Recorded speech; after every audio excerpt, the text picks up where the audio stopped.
Eto na, mga minamahal, sabi ko naman sa inyo magkokomento itong si former Senator Antonio Trillanes sa naging pahayag, sa naging statement ni former Senator Bam Aquino. Patungkol nga po dito sa impeachment laban kay Vice President Sara Duterte. Alam nyo naman na itong si Trillanes talaga, isa yan sa mga lumakad din ng impeachment, mga nag-file ng impeachment laban kay Vice President Sara Duterte. So, sabi ko nga, may hurt, masasaktan itong si Trillanes once na marinig niya itong komento ni Bam Aquino, which is napareact nga itong si Trillanes. So ngayon, ito yung komento ni Bam ha. Basahin lang muna natin sa inyo. Sabi ni Bam, palagay ko issue siya sa mga politiko. Kagaya nga ng sinabi ko sa inyo kanina, hindi to about sa issue ng mga politician or issue ng mga alyansa, issue ng ng mga katulad ninyong nasa posisyon. Issue to ng taong bayan.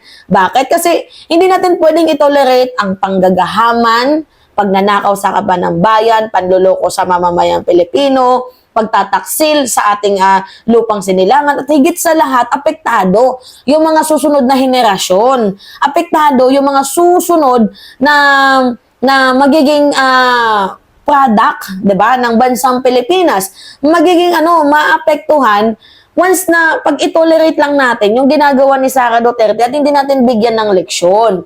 So ngayon sabi ko, medyo tagilid yung komento ni Bam Aquino. I don't know kung playing safe lang ba itong si Senator Bam Aquino, namamangka sa dalawang ilog or takot na matalo, nanliligaw sa mga Duterte na bayaran. Hindi lang natin alam. Pero sabi ko nga sa inyo, 50-50 na ako. Dati pinopromote ko si Bam Aquino pero ngayon 50-50 na tayo. Kasi what if manalo to? Tapos ang boto niya lang din pala is no. So, 'di ba? Nagigets ninyo parang ay sayang yung pinaglalaban natin kung ngayon pa lang nagpapakita na ng kanilang tunay na kulay. So ngayon, dapat maging maging direct to the point ka, manindigan ka. Yan lang yung akin naman mga minamahal. Dapat manindigan kung ano yung nauna mong sinabi. 'Di ba? Dapat meron kang paninindigan. May prinsipyo ka, huwag kang maging unbecoming. 'Di ba? Anyway, okay, basahin natin Palagay ko sa issue siya sa mga politiko. Yung mga alyansa ngayon ay parang yun na nga po yata yung nagiging isa sa malaking bagay. O tingnan mo, dinamay mo pa yung mga alyansa na yan. Pero honestly, galing akong Zamboanga, Nueva Ecija, Tarlac, hindi siya issue ng mga kababayan natin, which is, grabe ba, manggagaling pa mismo sa bibig mo yung mga ganyang salita? Yung political career mo, ikaw din yung lumulubog Diba? Sabi pa nga ng kaibigan ko, a principal leader must be uncompromising when it comes to making government leader accountable for their misdeeds.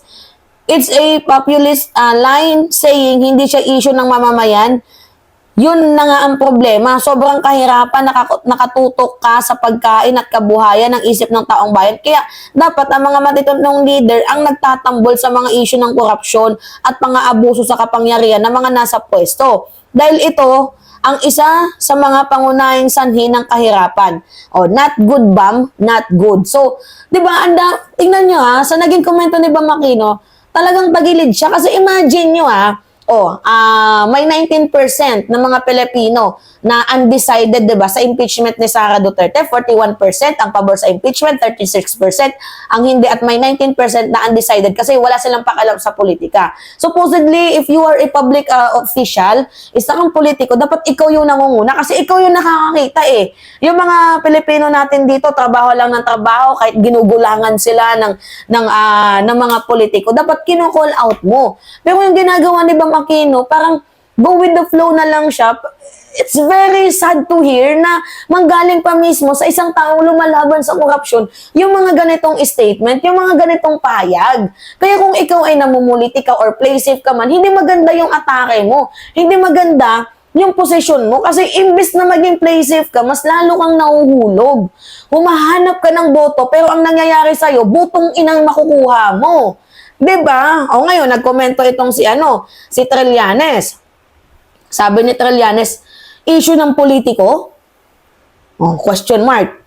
Lantarang pagnanakaw, pagtataksil sa bayan, at higit sa lahat, kinabukasan ng ating bansa, ang kinabukasan ng ating bansa at ng ating demokrasya ang pinag-uusapan dito. Kaya wag na wag mong mamaliitin itong issue ng impeachment kasi napaka-importanting issue ito para sa aming mga magdalo. Kaya nga sabi ko magre-react talaga dito si Trillanes kasi isa sila sa mga lumakad ng impeachment laban kay Vice President Sara Duterte. Ang haba ng kanilang nilakbay. Kaya nga humahanga ako dito kay Trillanes kahit kakampi niya, pag meron siyang nakikitang mali, kinu-call out niya, which is, kaya madaming mga kakamping din ang nagagalit kay former Senator Antonio Trillanes kasi ang nangyayari talaga mga minamahal, pag may mali siyang nakikita, di ba, kinu-call out niya.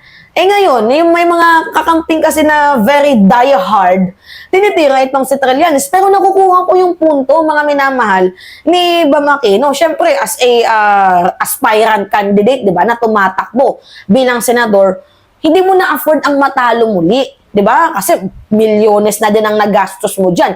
Hindi biro yung gastos ng pangangampanya, milyones yan.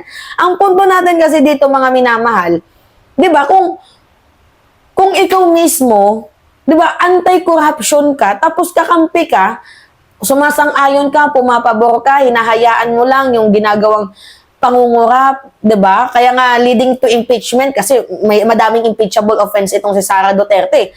Di ba? Anti-corruption ka, tapos kakampi ka, parang, Bam, ano yung gusto mong ipahiwatig sa amin?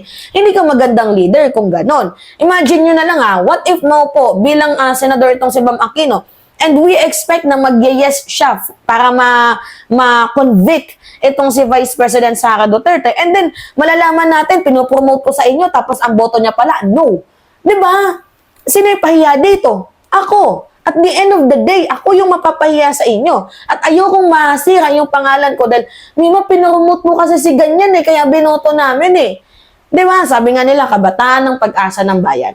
So, buti na lang habang maaga pa, nagkomento na itong si Bam Aquino nang sa gayon, diba, nahuhusgahan natin. Pero kagaya nga ng sabi ko, 50-50 tayo, mga minamahal. Hindi ko pa sinasabing wag natin iboto, pero pag-aralan natin itong si Bam Aquino na baka maybe isang araw magising tayo na yung kanyang sentimiento ay iba na at kumbaga natauhan na siya, humingi ng despensa, humingi ng sorry or kung so whatever, kung ano pa man yan. Pero yung punto kasi dito, bakit kasi kailangan na ganyan yung sabihin ni Bam Aquino patungkol dito sa impeachment kay Vice President Sara Duterte? Yung ganitong linyahan, panliligaw to, mga minamahal sa mga Duterte. At hindi to magandang senyales. Diba? Napaka-unbecoming ng ganitong statement. Sinisira mo, Bam Aquino, yung career mo, sa totoo lang. Ikaw yung sumisira sa career mo. Ikaw yung yumuyura sa pangalan mo. So, paano ka pa namin iboboto niyan? 'Di ba? Nagiging traditional politician ka na lagi mo na lang or iniisip mo na lang yung sarili mo. Playing safe sa darating sa upcoming 25 election. Huwag ganun, Bam Aquino. 'Di ba? Tapos yung sasabihin mo, hindi naman kasi nakaka-apekto yan sa sa buhay ng mga Pilipino. Hindi nakaka-apekto? Paano hindi? Niloloko tayo.